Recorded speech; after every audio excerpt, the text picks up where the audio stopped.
Glamour boys, we'll see you in the 5th and 6th rounds. This year's NFL draft is all about the big uglies up front in the trenches, the offensive and defensive linemen. That's where the top talent is, including 8 underclassmen, offensive linemen, opting to forego their senior seasons and go to the NFL draft in April. Here on Mark Rogers TV, we're running down the top 10 players at each position coming back to college football in 2013. We've run down the quarterbacks, the running backs, the wide receivers. Now we move on to the guys that are really important.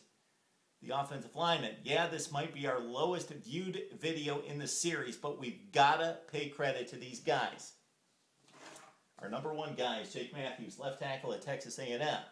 Interestingly enough about Matthews is that he's replacing the number one player in the NFL draft. Most likely, the Chiefs will take Luke Joeckel, who preceded Matthews at left tackle at Texas A&M. Matthews played elsewhere along the offensive line, and Matthews and Joeckel, along with a guy named Johnny Manziel, led Texas A&M to an SEC record in total offense at 7,000 yards.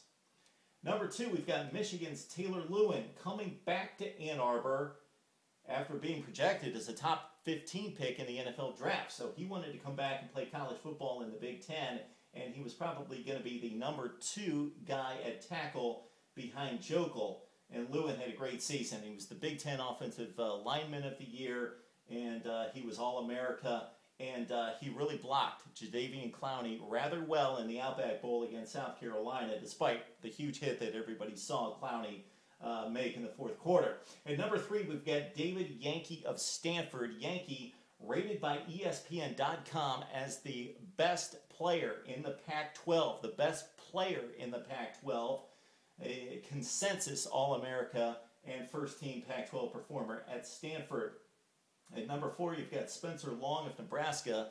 Now, Nebraska had the most yardage in the Big Ten. They led the Big Ten in total offense, and Spencer Long, one of the big reasons why he was first-team All-Big Ten, second-team All-America. At number 5, you've got Cyril Richardson of Baylor.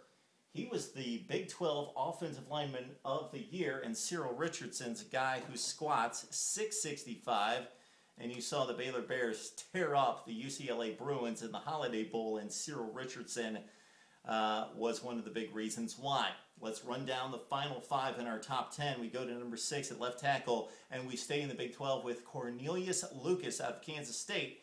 Here's a 6'9", 325-pounder who didn't even start until this season, 2012, and he was all Big 12 and, of course, protected Colin Klein as he made a bid for the Heisman. Lucas plays multiple positions, and people who watch offensive linemen know how important it is that they play multiple positions to help out their team with injuries. Number 7, you've got Gabe Eichert of Oklahoma. He was recruited as a tight end, so that tells us he's very athletic, and he was all Big 12 first team with the Sooners.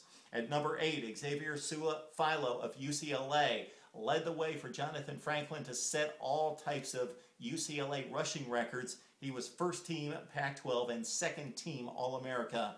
Philo at UCLA. At number 9, you've got left guard Gabe Jackson of Mississippi State. He has started 39 games, 2-time All-SEC performer, and you know, in playing in the SEC Western Division, specifically against the fronts of LSU and Alabama, you got to be good to be an All-America, and that's Gabe Jackson at Mississippi State. Then at number 10, we stay with Alabama in the SEC and Cyrus Kouandjio. Take this. Alabama moving Barrett Jones, DJ Fluker, and Chance Warmack onto the NFL. They're more experienced and more polished. But the guy who's rated by Alabama insiders as the most talented of those 4 is Cyrus Kouandjio, coming back to Alabama to lead the Tide ground game with, of course, TJ Yeldon getting most of the carries coming up in 2013. So that's the top 10 offensive linemen in college football coming back for 2013. We now need to hear from you. Who did we miss? Who did we leave out? Who was rated too high or too low? Right here on Mark Rogers TV.